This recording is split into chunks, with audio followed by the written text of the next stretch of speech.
Governance గురించి మాట్లాడదాం. సత్యం గారు, గతంలో అంటే ఇచ్చిన హామీలు, బైపోల్లో కూడా ఇచ్చిన హామీలు ఏవి కూడా కంటోన్మెంట్లో వాళ్ళు ప్రజలు ఇప్పుడు వ్యతిరేకంగా ప్రచారం చేస్తున్నటువంటి పరిస్థితి, ఓటు వేయొద్దు అని, దానికి మీరేం చెప్తారు? అంటే వాళ్ళు చాలా అంటే ఏ హామీలు నెరవేర్చలేదని. జనరల్ ఎలక్షన్స్ అయితే గవర్నమెంట్ పర్ఫార్మెన్స్ మీద ఎక్కువ చర్చ జరుగుద్ది, ఎక్కువ ప్రజాభిప్రాయం కూడా మౌల్డ్ అయ్యి. అవును, ఉదాహరణకు బీఆర్ఎస్ గవర్నమెంట్ ఓడిపోయినప్పుడు ఒక అరడజన్ ఫెయిల్యూర్స్, కవిత లిక్కర్ స్కామ్లు ఇరుక్కుపోవటం, తర్వాత కాళేశ్వరం ఫెయిల్యూరు, ఇటువంటి ఒక తర్వాత పేపర్ అవుట్ అయ్యి నిరుద్యోగుల రిక్రూట్మెంట్ పోస్ట్ పోన్ కావటం, ఇటువంటి ఒక అరడజన్ ఫెయిల్యూర్స్ బీఆర్ఎస్ గవర్నమెంట్ డిఫెన్స్లో పడేసింది. అట్లాగే వాళ్ళ మీద గట్టిగా ఎవరు పోరాడితే వాళ్ళ వెనక ర్యాలీ అయ్యారు. ఆనాడు రేవంత్ రెడ్డి, బండి సంజయ్ ఓట్లాడారు. కానీ బండి సంజయ్ని తప్పియటంతో ఓట్లు మొత్తం కూడా దాదాపు 18% ఓటింగ్, 42% కాంగ్రెస్ పెరిగింది. దానికి లీడ్ చేసినటువంటి వ్యక్తి రేవంత్ రెడ్డి. జనరల్ ఎలక్షన్స్ ఇటువంటి ఫెయిల్యూర్స్ మంచి స్కోర్ చేస్తాయి. ఉప ఎన్నిక వచ్చే వరకల్లా జనరల్ ఎలక్షన్స్, పొలిటికల్ ఎరీనా ఇటువంటి అన్ని కొన్ని ఇంప్రెషన్స్ చేస్తాయి, కానీ లోకల్ ఇష్యూస్ ఎక్కువ డామినేట్ చేస్తాయి. దాంట్లో ఈ గవర్నమెంట్ ఇష్యూస్కి వచ్చినప్పుడు ఖచ్చితంగా కళ్యాణ్ లక్ష్మి కానీ, లేకపోతే నిరుద్యోగ భృతి కానీ, ఇటువంటి కొన్ని కాంగ్రెస్ ఇంప్లిమెంట్ చేయలేదు. అదే సందర్భంలో రూరల్ ఏరియాలో అయితే farmers are very happy with Rythu Bandhu, అట్లాగా కూలీలు సన్న బియ్యంతో హ్యాపీగా ఉన్నారు. ఆ కాంపోనెంట్ ఇక్కడ తక్కువ జూబ్లీ హిల్స్లో, కానీ ఇక్కడ మురికివాడల్లో, మిగతా వాడల్లో సన్న బియ్యంతో వాళ్ళు సాటిస్ఫై అయ్యారు అనేది వస్తున్నటువంటి వార్తలు. అదే సందర్భంలో ఉద్యోగస్తులు వెరీ హ్యాపీ, ఎందుకంటే జూబ్లీ హిల్స్లో మధ్యతరగతి ఉద్యోగస్తులు ఉన్నారు, 10 నుంచి 20 వేలు ఉన్నారు. వాళ్ళకి 5 DAలు పెండింగ్ పెట్టడం, స్టేట్ PRC పోస్ట్ పోన్ చేయటం, ఇటువంటి అన్నిటితోటి వాళ్ళు హ్యాపీగా లేరు. ఇదే సందర్భంలో ఇక్కడ పొలిటికల్ యూజ్ చేసినప్పుడు ఖచ్చితంగా కాంగ్రెస్ అడ్వాంటేజ్లు ఉంది. ఎందుకు కాంగ్రెస్ అడ్వాంటేజ్లు ఉన్నది అంటే అధికారంలో ఉండటం, తర్వాత ఎలక్షన్స్ వస్తాయి అన్నప్పుడు ఒక 3 నెలల ముందు నుంచి డెవలప్మెంట్ యాక్టివిటీస్కు ప్రారంభోత్సవం చేయటం, తర్వాత ఉభయ కమ్యూనిస్టులు వాళ్ళకి 7-8 ఓట్లు ఉంటాయంటారు, వాటికన్నా ఎక్కువ సైకలాజికల్ సపోర్ట్. 2 మిత్రపక్షాలు ఉన్నప్పుడు సహజంగానే పార్టీల సంఖ్య పెరిగినప్పుడు సైకలాజికల్ సపోర్ట్ లభిస్తుంది. తర్వాత 1,80,000 ఉన్నటువంటి 20,000 ఉన్నటువంటి ముస్లిమ్స్ MIM సపోర్ట్ డిక్లేర్ చేయటం, అట్లాగే సామాజిక తరగతులకు వచ్చినప్పుడు బీసీలతో పాటు కమ్మ సామాజిక తరగతి ఆడ డామినెంట్గా ఉందన్నారు, ఒక 20,000 ఓట్లు, వాళ్ళు కూడా మద్దతు వెలగటం, ఇటువంటి అన్ని కొన్ని అధికార పార్టీకి ఉండే అడ్వాంటేజ్. అదే బీఆర్ఎస్ గవర్నమెంట్ ఉంటే బీఆర్ఎస్కు ఓపెన్గా వచ్చి ఇటువంటి సంఘాలను మద్దతు ప్రకటించాయి. ఇప్పుడు కాంగ్రెస్ గవర్నమెంట్ ఉంది కాబట్టి వాటితో అవసరాలైనా పనిచేసి పెట్టడంతో కూడా ఇటువంటి మూవ్ అవుతాయి. దీంతో ఇవాళ కాంగ్రెస్ డ్రైవింగ్ సీట్లు ఉంది, అది మనం కాదనలేము. ఇదే సందర్భంలో పోటీ పడుతున్నప్పుడు ఎవరైనా థర్డ్ ఫోర్స్కి వచ్చినప్పుడు వాళ్ళ ఓటింగ్ షిఫ్ట్ చేస్తే there is a danger to Congress. ఒకవేళ 4% బీఆర్ఎస్ ఉంటే ఆల్టర్నేటివ్ బీఆర్ఎస్ అని ప్రజలు భావిస్తే బీజేపీకి ఓట్లు వేసేలంతా బీఆర్ఎస్కి వేస్తారు. లేదు, బీఆర్ఎస్ ఏం లేదు, ఎందుకంటే బీఆర్ఎస్ నెట్వర్క్ ఉన్న స్టేట్ లీడర్షిప్ యొక్క ఇమేజ్ తగ్గింది. ఎందుకంటే అనేక ఆరోపణలు రావటం, అనేక ఎంక్వైరీలు జరగటం, చివరికి కవిత కూడా వచ్చి బయటకు వచ్చి ఆరోపణలు చేయటంతో సహజంగానే మరింత డ్యామేజ్ అయింది.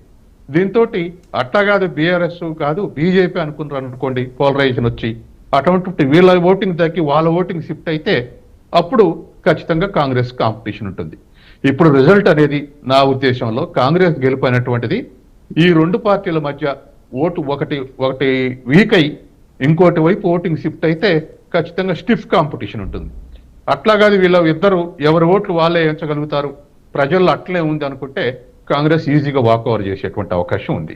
కాబట్టి ఇప్పుడు తర్వాత రెండవది, 3 పార్టీలు కూడా డబ్బులు పెట్టుకోగలిగినటువంటి శక్తి ఉంది. డబ్బులు మేము పంచటం లేదు, మేము శుద్ధులం అని చెప్పడానికి లేదు ఇప్పుడున్నటువంటి ఎలక్షన్ ఎరీనాలో.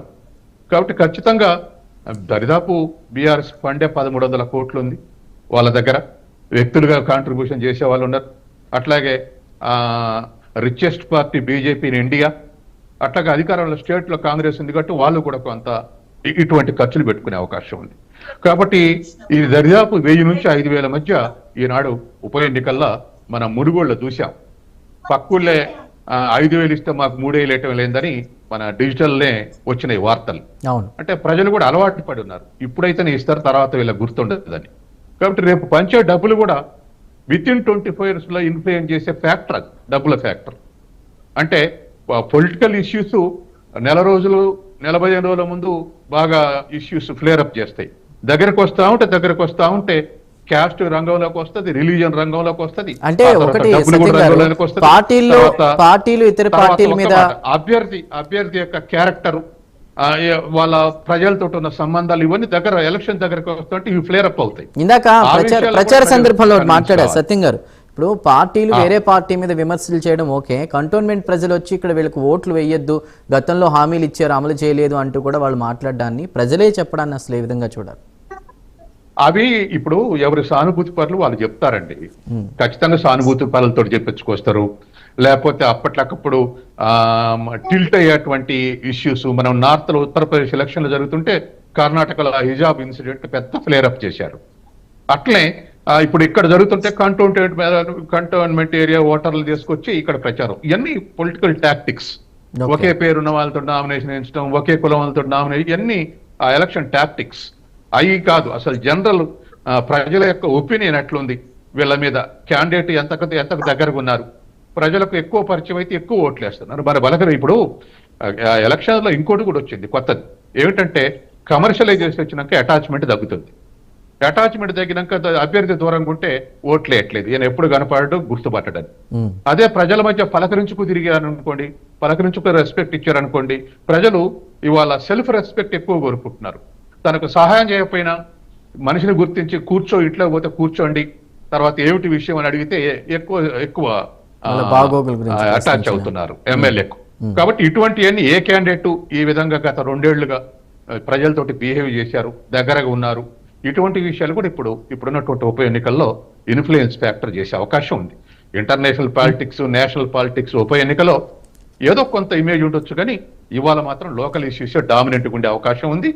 కాబట్టి ఈ విషయంలో ఎలక్షన్ రిజల్ట్ ఆధారపడి ఉంది. కాబట్టి దగ్గరకు వస్తా ఉంటే రిలీజియస్ ఫ్యాక్టర్ కాన్ఫ్లిక్ట్స్ వస్తుంటాయి, క్యాస్ట్ కాన్ఫ్లిక్ట్స్ వస్తుంటాయి, డబ్బు ప్రాధాన్యత వహిస్తుంటది, లోకల్ రిలేషన్స్ ఉంటాయి, లోకల్ ఇష్యూస్ ఉంటాయి, ఇవన్నీ కూడా ఫ్లేర్ అప్ అయ్యే అవకాశం ఉంది. కాబట్టి తర్వాత రెండోది, ఇది కాస్మోపాలిటన్ కాన్స్టిట్యూషన్, అంటే రిచ్ క్లాస్ ఉంది, పూర్ క్లాస్ ఉంది. కాబట్టి మనం పర్సెప్షన్, ప్రజల పర్సెప్షన్ ఎట్లుందంటే ఒకే విధంగా పర్సెప్షన్ ఉండదు. మురికివాడల యొక్క అభిప్రాయం ఒక తిరుగుంటుంది, రిచ్ క్లాస్ యొక్క ఒపీనియన్ మరొక తిరుగుంటుంది. ఇవన్నీ కూడా దీంట్లో ఇన్ఫ్లుయెన్స్ చేసే అవకాశం ఉంది. కాబట్టి ఎవరి రాజకీయాలకు అనుకూలంగా వాళ్ళు మాట్లాడుతాం, అది అభిమానం, మాట్లాడాలి కూడా. కానీ ఇన్ఫ్లుయెన్స్ ఫ్యాక్టర్స్ మాత్రం ఇవన్నీ ఉంటాయి. ఉదాహరణకు మనం సానుభూతి ఉందనుకోండి, ఆ సానుభూతి రూరల్ నియోజకవర్గాల్లో ఎక్కువ సానుభూతి ఉంటుంది, ఎందుకంటే ఎమ్మెల్యే తోటి అటాచ్మెంట్స్ ఉంటాయి. ఊరూరు 50 మందిని గుర్తుపడతారు. అర్బన్ నియోజకవర్గాలు తక్కువ, మెట్రోపాలిటన్ ఇంకా తక్కువ. మనం సికింద్రాబాద్ రిజల్ట్ చూసాం, బీఆర్ఎస్ ఎమ్మెల్యే చనిపోతే కూతురే పోటీ చేసినా ఓడిపోయింది. కాబట్టి అంటే మెట్రోపాలిటన్ కల్చర్ లో అటాచ్మెంట్స్ తక్కువ, కమర్షియలైజేషన్ ఎక్కువ. కాబట్టి ఎవరి ప్రయోజనం వాళ్ళే ఆలోచిస్తారు, పలానా కుల వాళ్ళు శాశ్వతంగా వేస్తారు అనేటువంటిది కాదు. అది వాళ్ళ protection, caste protection, area protections, ఇవన్నీ కూడా ఇన్ఫ్లుయెన్స్ చేసినాయి. మనం బీఆర్ఎస్ మంచి ప్రొటెక్షన్, ఆంధ్ర వ్యతిరేకంగా మాట్లాడినా హైదరాబాద్ లో సీమాంధ్రులకు మంచి ప్రొటెక్షన్ ఇచ్చింది బీఆర్ఎస్ అని చెప్పేసి మొన్న అసెంబ్లీ ఎలక్షన్ లో మొత్తం బీఆర్ఎస్ ఓట్లు వేశారు. ఇప్పుడు కాంగ్రెస్ ప్రొటెక్షన్ ఏమైనా తేడా ఉందా అంటే లేదు, పెద్దగా ఇద్దరు వైఖరి ఒకే తీరు ఉంది సీమాంధ్రుల విషయంలో. తర్వాత రెండోది, ఇప్పుడు ఉప ఎన్నిక ఓడిపోయి రేవంత్ రెడ్డి ట్రబుల్లో పడాలని చంద్రబాబు నాయుడు కోరుకోరు, కమ్మ సామాజిక తరగతి కూడా కోరుకోరు. కాబట్టి ఆ ఫ్యాక్టర్స్ కూడా ఇన్ఫ్లుయెన్స్ చేసే అవకాశం ఉంది. కాబట్టి many factors are going to influence the election. Right Satyam garu. Upendra గారు, ఇంకా బీఆర్ఎస్ విషయానికి వస్తే తాను ఎదుర్కోలేకే కాంగ్రెస్ ఈ ప్లాన్ వేసింది